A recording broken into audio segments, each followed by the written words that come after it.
Bismillahirrahmanirrahim. Assalamualaikum warahmatullahi wabarakatuh. Alhamdulillahirrahmanirrahim. Kita bertemu kembali pada mata kuliah online hidrologi pada hari ini, tanggal 2 April 2020. Ya, agak terlambat 2 hari. Jadi mohon maaf karena video ini baru saja saya buat dan saya upload. Dan semoga Anda masih menanti video saya, masih bersemangat kuliah online pada minggu kedua ini.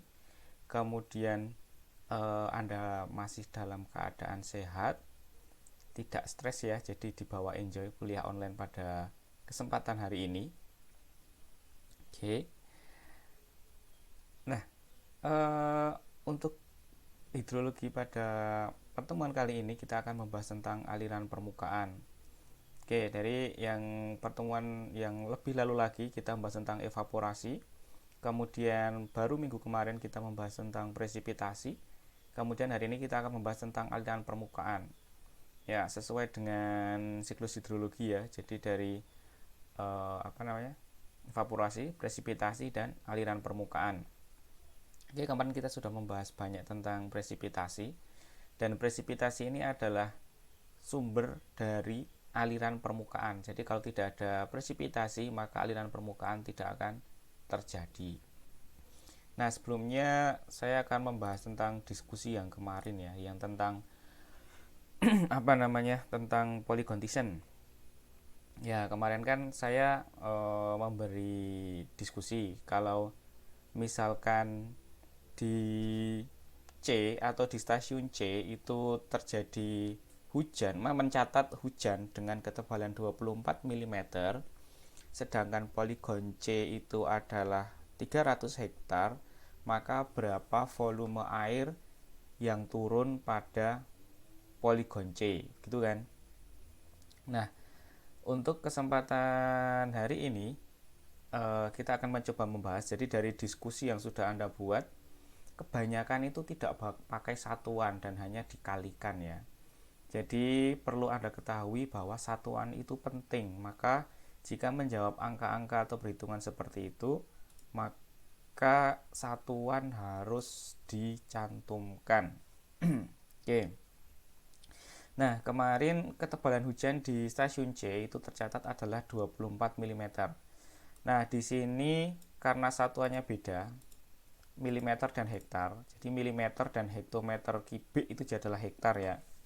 Maka di sini saya akan samakan satuannya dulu. 24 mm dijadikan meter itu dibagi 1000 ya. Jadi menjadi 0,024 meter. Kemudian yang luas poligon ini hektometer. Jadi kalau karena dia persegi maka dia turun satu tangga itu kalikan 100 kalikan 100. Nah, dari hektar ke meter persegi itu turun 2 tangga, maka dia dikalikan 10.000. Oke, jadi disamakan dulu satuannya. 24 mm itu menjadi 0,024 dan yang hektar itu menjadi 3 juta meter persegi. Nah, yang ditanyakan kan adalah berapa volume air yang turun pada poligon C. Oke, volume seperti Anda tahu adalah panjang kali lebar kali tinggi. Nah, panjang kali lebar itu adalah luas. Jadi kita sederhanakan dari luas kali tinggi. Tinggi di sini adalah maksudnya tebal hujan. Tebal hujan yang dicatat oleh alat penakar hujan. Yaitu ketebalannya adalah 24 mm. Nah, tinggal 24 mm kali 300 hektar. Tapi ingat, satuannya harus disamakan. Nah, di sini luasnya adalah 3 juta meter persegi dikali 0,024 meter menjadi volumenya itu adalah 72.000 meter kubik. Jadi dalam lahan 300 hektar, kalau dalam 24 jam itu turun ketebalan hujan dicatat itu 24 mm, maka diasumsikan semua poligon C itu mendapat intensitas hujan yang sama, maka masa tinggal dikalikan dan diketahui bahwa volumenya itu menjadi 72.000 meter kubik, maaf. Dan itu kalau dijadikan liter, karena volume meter kubik, liter itu adalah desimeter kubik ya. Jadi turun satu tangga itu dikalikan 1000. Jadi volumenya adalah 72 juta liter. Gitu. Oke. Nah, pada kesempatan kali ini kita akan membahas tentang aliran permukaan atau runoff. Nah, dari tadi yang presipitasi 72.000 meter kubik atau 72 juta liter tadi, misalkan ya satu luas tadi yang daerah 300 hektar tadi dengan ketebalan hujan 24 mm, ternyata airnya itu yang jatuh sebanyak 72.000 meter kubik atau 72 juta liter. Nah, itu air yang dari atas itu sebagai presipitasi, otomatis dia akan jatuh sebanyak itu di permukaan. Nah, nanti sampai di permukaan, air itu akan dibagi menjadi dua ya. Yang pertama akan meresap ke dalam tanah, mengalami proses infiltrasi. Dan kedua itu adalah dialirkan di atas permukaan tanah yang disebut dengan aliran permukaan atau runoff. Jadi dalam dalam mekanisme pengaliran air setelah terjadi hujan, maka dia akan masuk ke infiltrasi dan juga mengalir di atas permukaan tanah sebagai aliran permukaan tanah. Nah, ini akan kita pelajari aliran permukaan. Nah, untuk yang pertama, runoff. Runoff itu apa sih? Runoff itu adalah semua pergerakan air ya. Semua pergerakan air menuju saluran. Jadi, semua pergerakan air di permukaan tanah itu akan menuju saluran, sehingga dia akan terkonsentrasi seperti itu. Jadi dia tadinya kan hujan itu dia merata, kemudian air itu akan menuju saluran, kemudian dia akan menuju saluran yang lebih besar lagi. Nah, itu disebut dengan runoff setelah terjadinya hujan. Oke, jadi setelah hujan, air mencapai permukaan, maka dia akan dialirkan otomatis dari atas ke bawah sesuai dengan sifat air ya. Air mengalir dari permukaan tinggi ke permukaan yang rendah, tempat yang tinggi ke tempat yang rendah. Nah, kemudian setelah jatuh sebagai hujan, dia akan dialirkan ke saluran. Nah, kita menyebutnya sebagai runoff. Nah, pada saat air mencapai saluran, dia akan terus bergerak menuju laut. Oke, jadi setelah air itu mencapai saluran-saluran yang kecil, kemudian dia akan terus mengalir sehingga dia berkumpul dengan teman-temannya yang lain untuk menuju ke laut. Tapi dalam perjalanannya menuju laut, air itu akan tetap berada pada saluran. Nah, proses pengaliran air dari hulu ke hilir melalui saluran itu disebut dengan stream flow atau river flow atau aliran sungai ya. Stream flow atau river flow. Jadi air itu dia akan mengalir melalui saluran. Nah, kita sebut itu sebagai river flow. Nah, aliran air yang melalui sungai itu disebut dengan discharge atau debit. Jadi volume air yang melalui sebuah titik pada sungai itu disebut dengan debit. Oke, Anda kemarin pas PKL 1 di Sangiran sudah menghitung debit dengan metode apung. Nah, Anda kan harus mengukur dimensi sungainya. Jadi berapa kedalaman, berapa lebar, jadi ketemu luas, kemudian berapa kecepatan air yang melewati saluran tersebut. Nah, di situ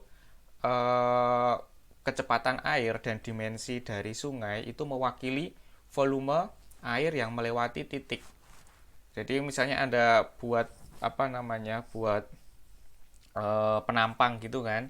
Anda buat penampang, kemudian berapa jumlah air yang lewat pada penampang tersebut. Nah, itu disebut dengan debit atau bahasa Inggrisnya adalah discharge.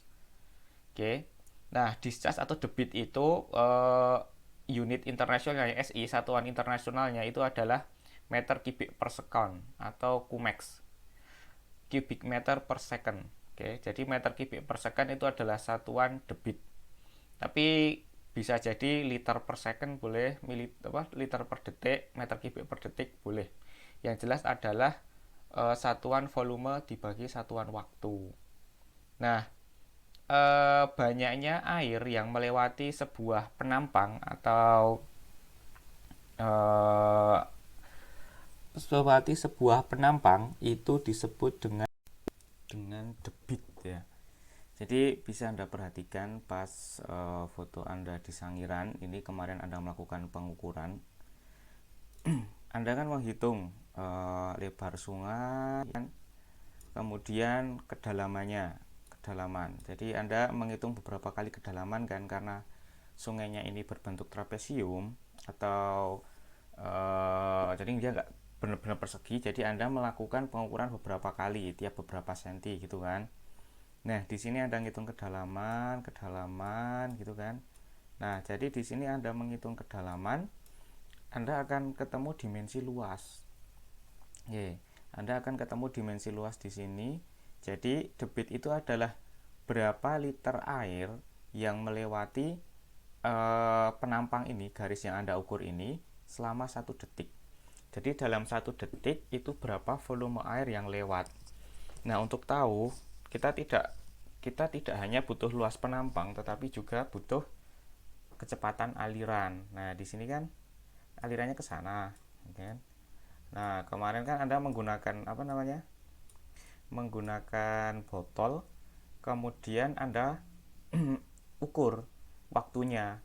Jadi sepanjang 10 meter botol membutuhkan waktu berapa detik gitu kan. Nah, itu kan nanti panjang per waktu itu nanti ketemu kecepatan. Nah, nanti kecepatan dikalikan luas penampang ini akan ketemu debit. Nah, oleh sebab itu debit ini adalah satuan atau volume air yang melewati penampang ini selama 1 detik. Jadi banyaknya itu berapa? Itu namanya debit, atau dalam bahasa Inggrisnya itu adalah discharge. Itu. Ini yang melewati itu adalah berapa meter kubik per detik atau sekon. Gitu. Nah, kembali lagi ke sini.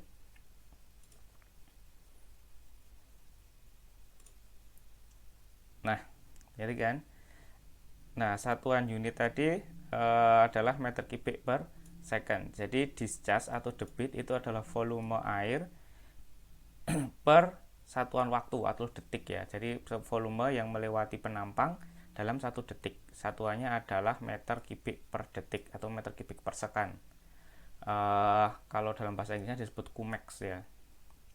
Nah, ternyata pada sebuah badan sungai itu kalau misalkan ada aliran air itu kan nggak tetap, dia alirannya nggak segitu terus enggak, kecuali kemarin kan memang irigasi. Tapi kalau dia sungai, kalau irigasi kan dia punya pintu air, jadi bisa diatur debit yang masuk, dan kalau banjir nggak terlalu besar, kalau kekeringan juga bisa diatur pintunya itu. Tetapi untuk sungai alami dia sangat tergantung pada curah hujan, apalagi di Indonesia ya. Itu sungai-sungai itu tergantung pada hujan. Nah, banyaknya air, jadi air tuh kadang surut, kadang banyak, kadang banjir gitu kan. Nah, banyaknya dinamika atau variasi volume yang melewati suatu penampang itu volumenya kan bervariasi. Nah, itu diukur dalam sebuah grafik yang disebut dengan hydrograph. Oke. Jadi pengukuran tadi ya, pengukuran debit secara berkelanjutan, jadi dimonitor terus kemudian digambar dalam sebuah grafik, itu disebut dengan hydrograph. Oke. Dalam suatu hidrograf itu ada yang namanya peak flow. Jadi misal setelah terjadi hujan begitu, kemudian air kan tidak serta-merta dia semakin banyak, kemudian sampai di debit puncak. Peak flow itu debit puncak, kemudian dia akan, kalau hujan berhenti dia akan menurun. Nah, peak flow itu disebut juga dengan storm flow atau aliran badai. Biasanya pas banjir kan, pas banjir itu biasanya terjadi pas storm. Jadi badai, pas badai itu biasanya terjadi banjir, presipitasinya besar. Nah, ini tadi. Jadi presipitasi itu sangat mempengaruhi runoff. Nah, di sini peak flow itu juga dipengaruhi oleh intensitas hujan yang terjadi di hulu. Nah, nih during and immediately after significant rainfall. Jadi peak flow itu akan terjadi beberapa saat setelah hujan deras turun, tapi jadi dia tidak langsung. Jadi dia tidak langsung dia hujan langsung banjir tidak, tetapi butuh waktu karena air yang ada di hulu dia harus berkumpul kemudian sampai di saluran sehingga di saluran itu debitnya menjadi bertambah. Itu namanya peak flow atau dia debit puncak ya. Biasanya terjadi pada saat banjir atau terjadi setelah hujan. Itu namanya peak flow. Kemudian sungai itu kalau tidak terjadi hujan sama sekali, alirannya dia akan cenderung tetap. Jadi alirannya itu tidak berubah terlalu banyak jika tidak terlalu terjadi hujan. Itu namanya base flow ya atau slow flow. Tapi familiarnya itu adalah namanya base flow. Jadi base flow itu adalah aliran air sungai yang dia itu cenderung tetap. Jadi tidak tiba-tiba jadi banyak, itu tidak. Kemudian di sini ini namanya hydrograph ya. Nah, ini hydrograph. Jadi ada yang namanya peak flow di sini dan ada yang namanya base flow. Yang kuning ini namanya base flow. Kalau yang ini pada saat terjadi banjir. Oke, jadi mengalami debit puncak. Nah, bentuk dari hidrograf. Jadi hidrograf itu tidak hanya dia lancip seperti ini. Oke. Jadi hidrograf itu tidak hanya lancip seperti ini, namanya peak flow ya. Ada juga yang dia itu bentuknya landai gini. Nah, jadi itu macam-macam yang menyebabkan bentuk hidrograf itu berubah-ubah. Terutama adalah bentuk das. Kalau hidrografnya lancip seperti ini biasanya sungainya adalah das membulat. Jadi dasnya itu membulat gini kan, membulat. Nah, dia dasnya membulat seperti itu. Jadi apabila terjadi hujan, gitu kan? Apabila terjadi hujan di sini, maka aliran itu akan sampai di muara itu hampir bersamaan. Nah, karena dia bareng-bareng maka bisa menyebabkan debit puncaknya itu tinggi, peak flow-nya itu tinggi. Itu. Akan tetapi kalau misalkan dia landai seperti ini, itu bentuk dasnya memanjang seperti ini. Namanya das bulu burung ya. Oke, jadi seperti ini. Oke, jadi ini adalah anak-anak sungainya. Nah, das bulu burung ini jika terjadi hujan, maka yang di dekat dengan hilir, dia airnya akan keluar. Kemudian yang jauh dia akan keluar terakhir gitu kan pada saat setelah terjadi hujan.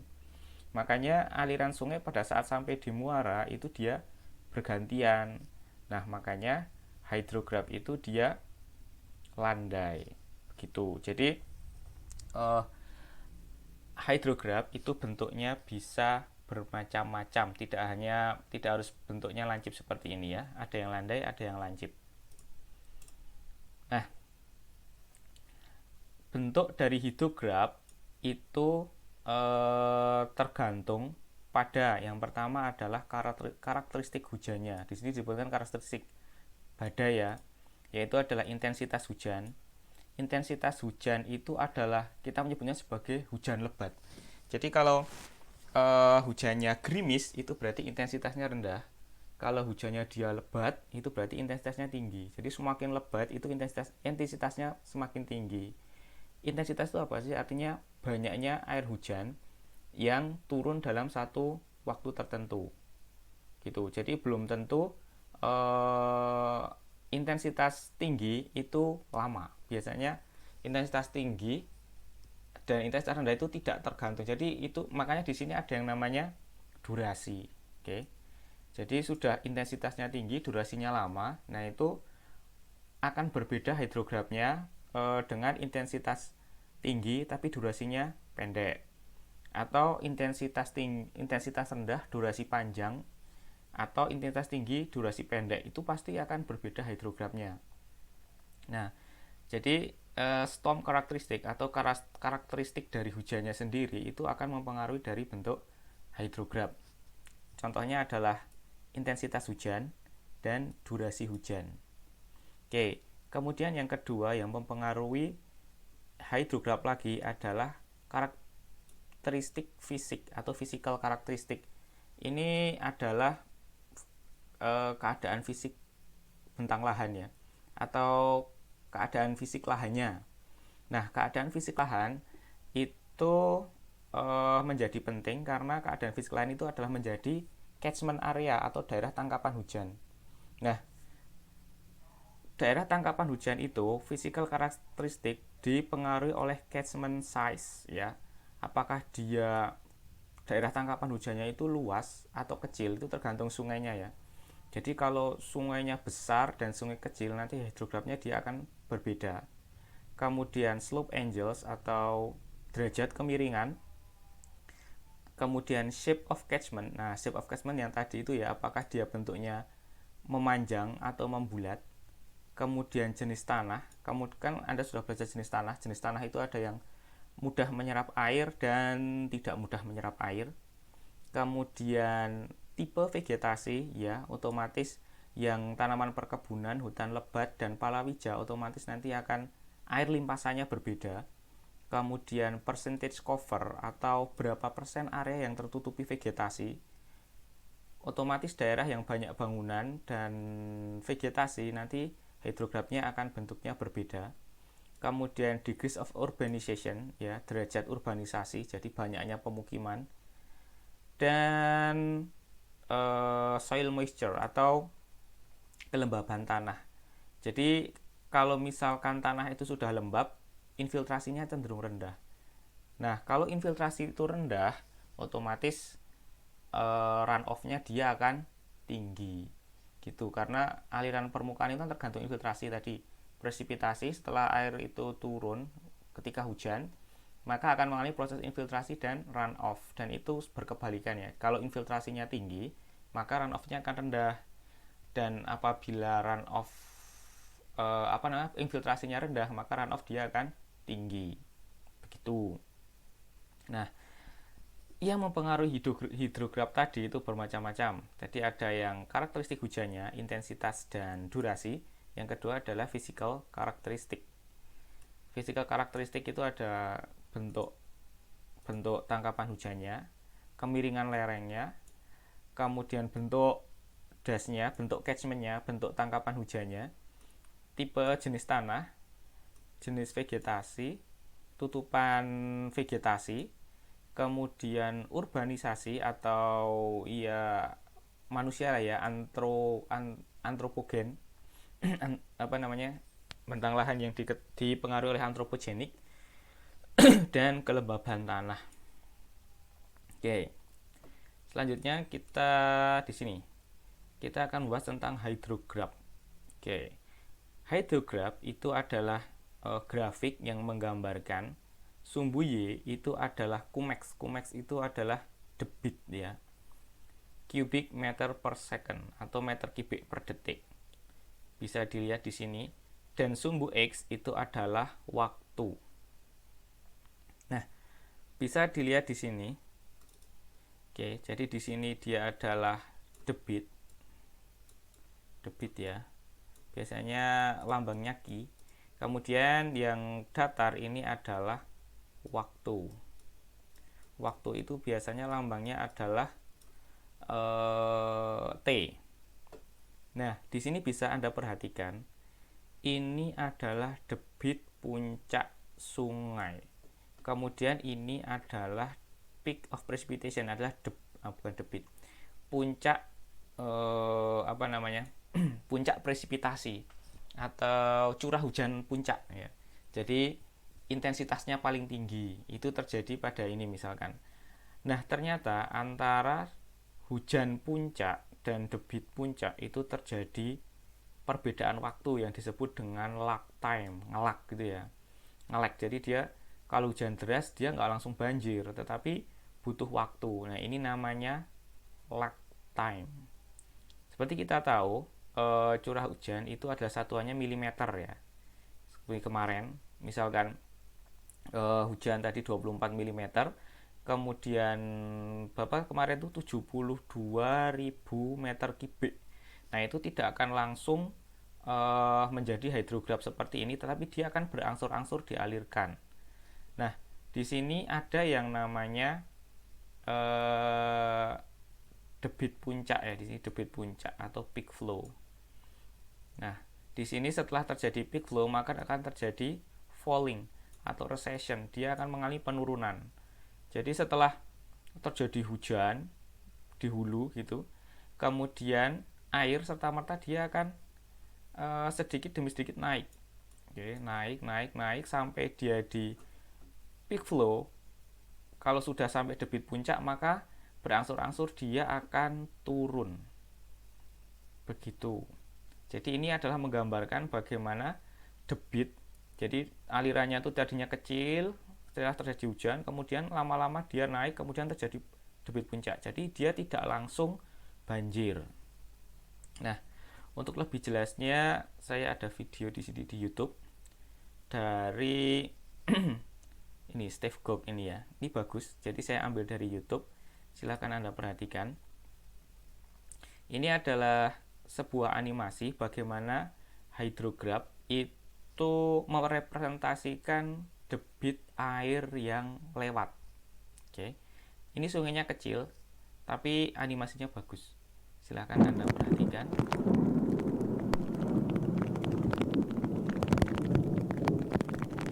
Ini dipercepat ya. Nah, 50 kali speed.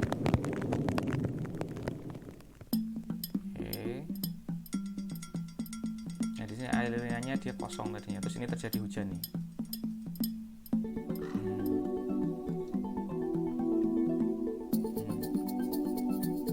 Airnya semakin banyak.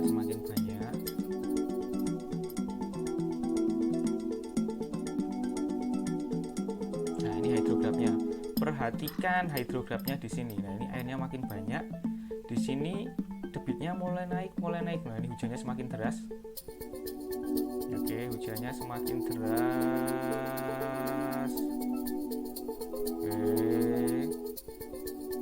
Nah, kemudian hujan berhenti, tapi debitnya dia belum turun, ya kan? Nah, sampai debit puncak, ini ada lag time ya. Nah, kalau sudah sampai debit puncak, maka debitnya dia akan turun sedikit demi sedikit.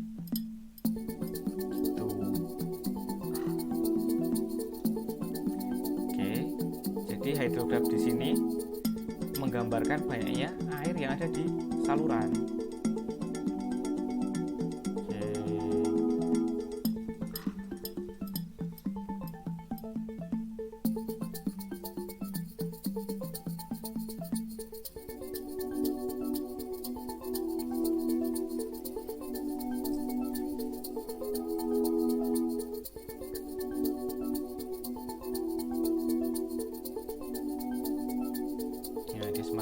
Semakin sedikit.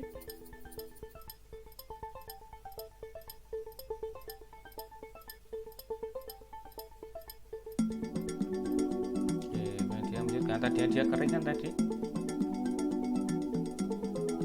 Nah, dia tidak punya base flow berarti tadi kan dia kering soalnya.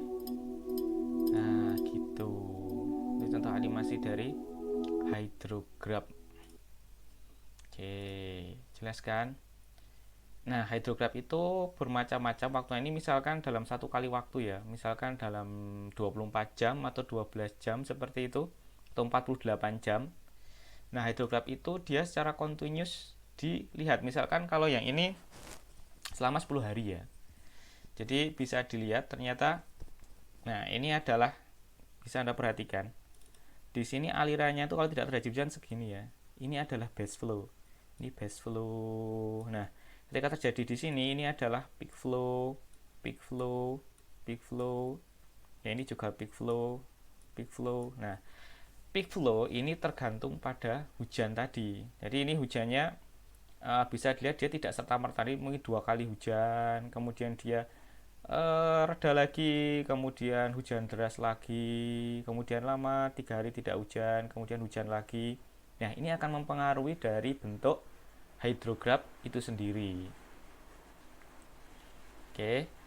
Nah, ya kebetulan sekali pas saya menjelaskan ini pas hujan. Oke.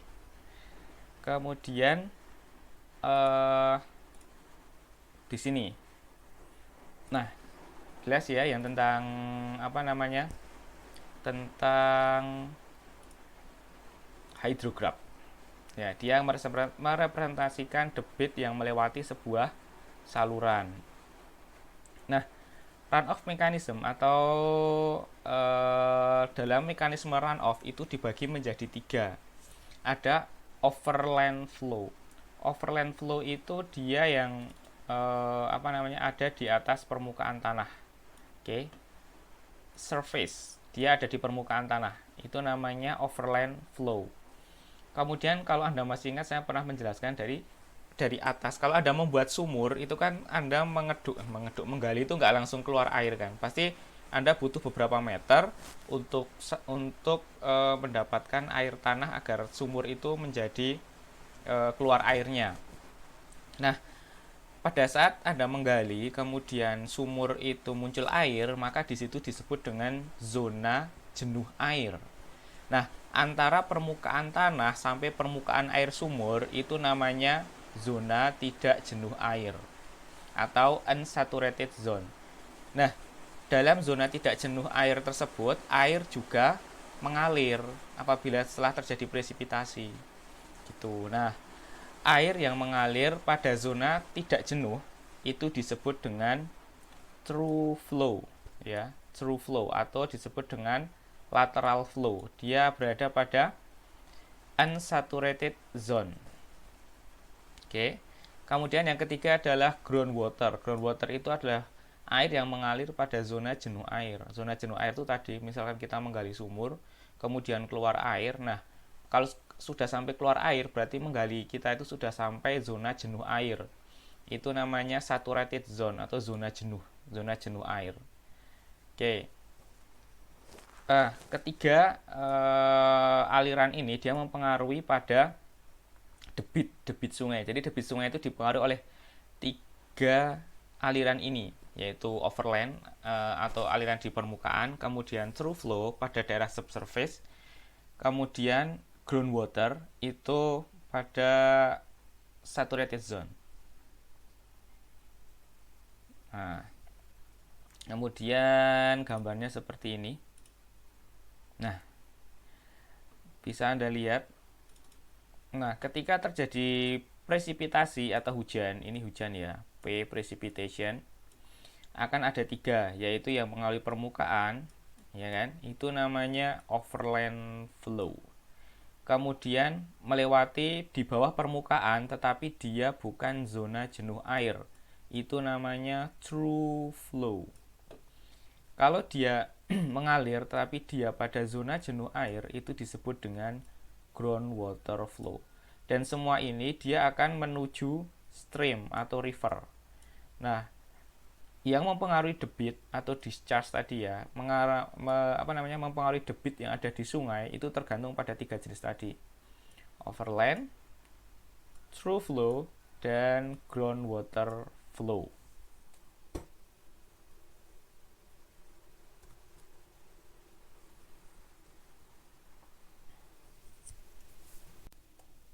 Oke, baiklah itu saja untuk materi perkuliahan pada kesempatan hari ini. Mohon maaf atas keterlambatan penguploadan videonya. Semoga bermanfaat, semoga semuanya sehat.